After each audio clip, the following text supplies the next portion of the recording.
Si alguna vez te has quemado, probablemente sabes lo que es el dolor. Claro, a menos que sufras de una condición llamada analgesia congénita, la cual es una condición del sistema nervioso en la cual no procesa las señales de dolor de manera normal. Por lo tanto, estas personas no pueden sentir dolor. Y podrás pensar, wow, esto suena como un superpoder. Imagina todo lo que podría hacer si no sintiera dolor. Sin embargo, esta es una condición extremadamente debilitante y peligrosa y muchas veces termina en la pérdida de la vida de estas personas si no se trata adecuadamente. Ya que no solo porque no existe el dolor quiere decir que no existe el daño. No eres invencible. Las personas con esta condición no duran mucho, como mencionamos, si no lo tratan de forma adecuada. Y esto tiene mucho sentido si pensamos en la función adaptativa del dolor, que es la de avisarnos cuando hay un daño. Es como una alarma que nos dice que el tejido está siendo destruido y así poder hacer algo al respecto. Nos dice, quita la mano de ahí, o no apoyes tan fuerte, o ten cuidado con tu cabeza, etcétera, etcétera. Sin embargo, las personas con analgesia congénita no tienen esta alarma,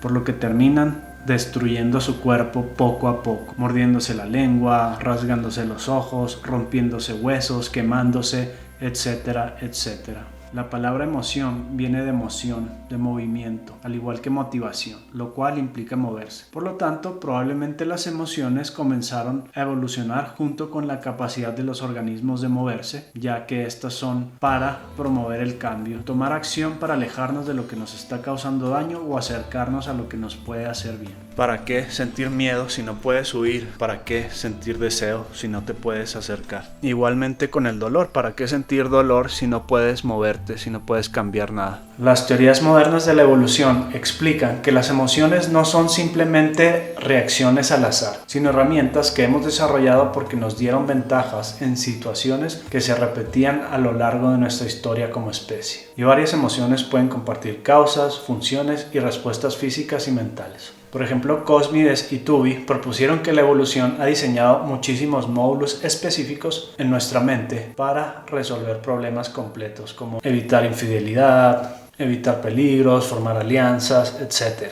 En resumen, las emociones son como sistemas operativos diseñados por la evolución, que coordinan todas nuestras herramientas mentales para resolver problemas cruciales de la vida.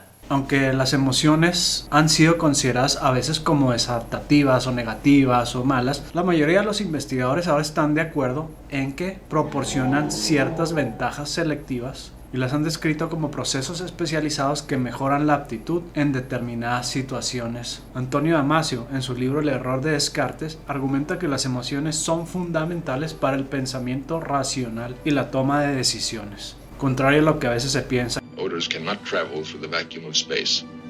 Damasio presenta varios puntos claves en su argumento, pero uno de ellos es que son como una guía para la toma de decisiones. Propone que las emociones actúan como un sistema de señalización que nos ayuda a evaluar lo que es importante para nosotros, a evaluar rápidamente las opciones y sus posibles consecuencias. Y estas señales emocionales son producto de experiencias previas y nos permiten priorizar entre alternativas. Y si lo pensamos un poco, las emociones negativas tienen una cierta equivalencia o un cierto parecido a lo que hablábamos del dolor. Se sienten mal. Si alguna vez te han roto el corazón, sabes lo horrible que se siente y cómo en ese momento darías lo que fuera para no sentirte de esa forma. Unos toman, unos se drogan, unos comen, unos se duermen. Como un dato curioso que prueba la conexión entre el dolor físico y el psicológico es que si cuando te sientes con el corazón roto te tomas un analgésico te va a ayudar. Después de todo pasa en el cerebro. Por lo tanto, podríamos llegar a pensar que deshacernos de las emociones negativas podría también ser como un superpoder. Sin embargo,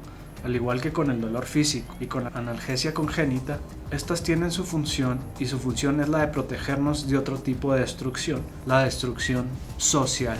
Al menos ese fue el propósito inicial, de la vergüenza, de la culpa, etc.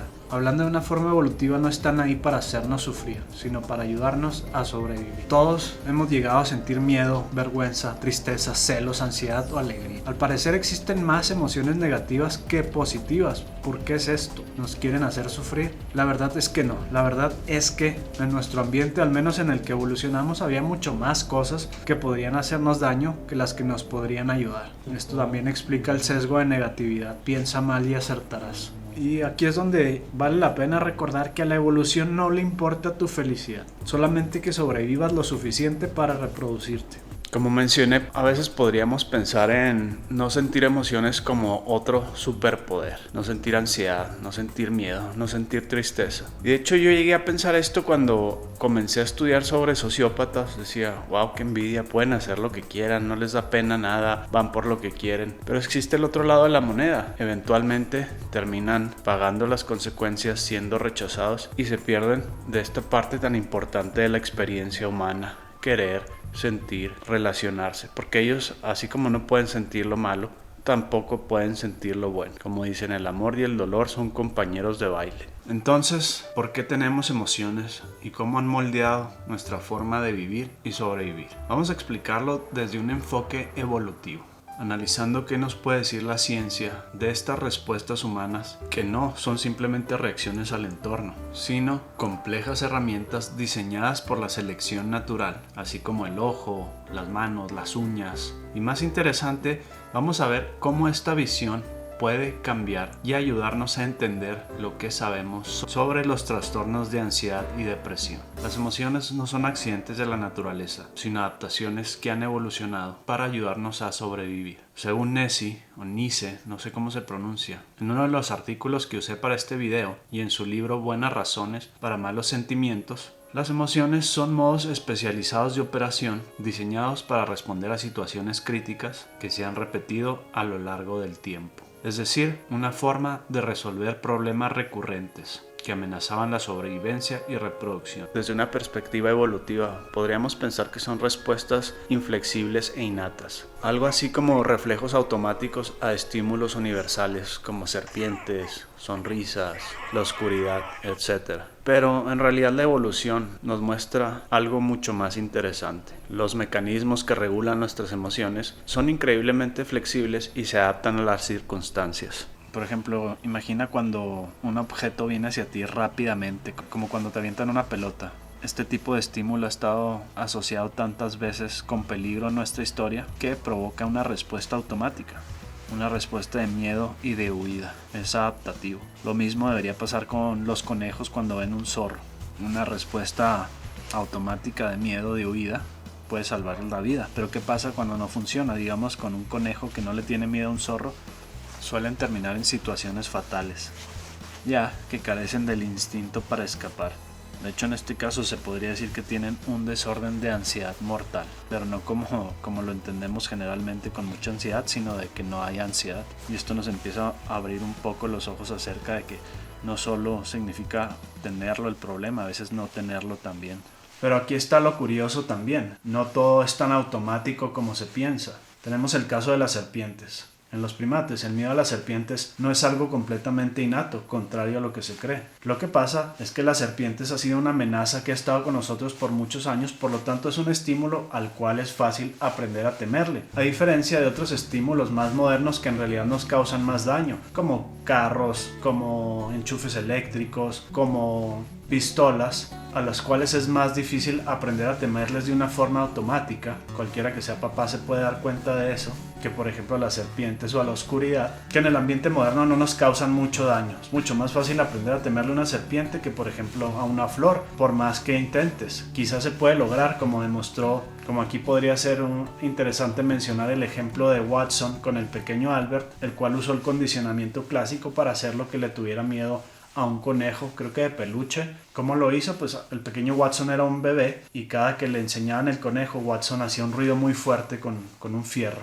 Por lo tanto, aprendió a temerle y luego el pequeño Albert expandió su miedo a otros objetos similares, lo que se llama generalización. Si un perro te muerde, no solo le tienes miedo a ese perro, empiezas a expandir tu miedo a otros perros, igual si pasa con un hombre o lo que sea.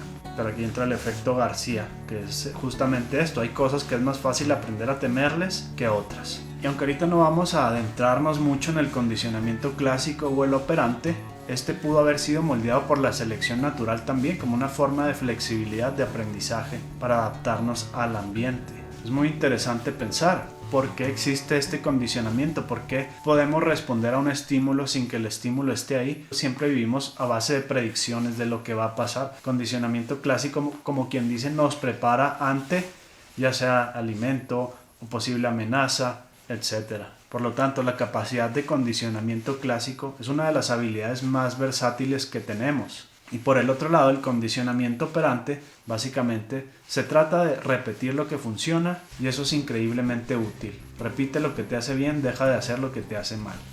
Entonces las emociones que se despiertan ante señales asociadas con recompensas tienen un propósito claro, nos motivan a seguir persiguiendo nuestros objetivos. Y aquí está lo interesante, cuando una recompensa no llega, nuestra motivación disminuye y dejamos de perseguir esa meta por lo general. Es lo que debería pasar. Este patrón no solo tiene sentido desde un punto de vista práctico, sino que también nos ayuda a entender por qué existe el estado de ánimo bajo. Es como un mecanismo que nos dice, deja de intentar esto que no funciona, deja de desperdiciar tiempo, energía, etc. y enfócate en algo más útil. Pero a veces nos aferramos. La esperanza a veces es la raíz de la depresión, porque no tomamos esta señal. Como dicen, amigo, date cuenta. Y aunque quizá sea fácil pensar en la utilidad, digamos, del miedo, como no cruzarte de la calle sin ver, o no meterte en un barrio peligroso, o no tirarte de un precipicio, las demás emociones igualmente tienen su utilidad. Por ejemplo, la tristeza, que aunque se siente mal de una forma muy diferente, tiene su propósito. Aparece después de una pérdida importante y quizá nos ayuda a reflexionar al respecto, a buscar nuevas soluciones, al mismo tiempo que nos puede ayudar a evitar que vuelva a suceder esto. Volvemos al condicionamiento clásico, no queremos lo que se siente mal. No por nada existe el cliché que cuando uno está triste está pensativo. Y un gran ejemplo de una emoción que se siente horrible, que puede crear mucho sufrimiento no solo en nosotros, sino en los que nos rodean, son los celos. Pero de cierto modo las emociones tienen su componente biológico y cumplen su función adaptativa. Desde un enfoque evolutivo tienen mucho sentido. Y dice, los celos serían activados por un módulo específico diseñado para detectar amenazas reproductivas o de inversión paternal. Estos módulos podrían activarse al percibir señales de infidelidad o interés de un tercero en la pareja. Así que estos riesgos evolutivos ya no son tan prominentes. Sin embargo, nuestro cerebro sigue atrasado, es decir, sigue respondiendo de la misma forma que lo hacía hace cientos de miles de años, donde los celos nos indicaban de una gran amenaza para nuestra reproducción y sobrevivencia. En el mundo actual, los celos pueden convertirse en un problema cuando son excesivos o injustificados. Ahora puede causar conflictos innecesarios e incluso trastornos emocionales. Toby y Cosmies comparan al cerebro con una navaja suiza, un conjunto de herramientas especializado, cada una de ellas para manejar distintas tareas, para resolver distintos problemas. Por ejemplo, como detectar peligros, procesar emociones, gestionar interacciones sociales, obtener alimento, etcétera, etcétera. Por ejemplo, un módulo para reconocer rostros humanos, uno para detectar posibles engaños, otro engaños en interacciones sociales, otro para evaluar riesgos relacionados con la supervivencia. Dice que cada módulo surgió como una adaptación a problemas recurrentes que nuestros ancestros enfrentaban. Estos módulos no son conscientes ni deliberados y operan de forma automática y rápida. Por lo tanto, las emociones no son solo respuestas objetivas, son adaptaciones que han evolucionado para ayudarnos a sobrevivir.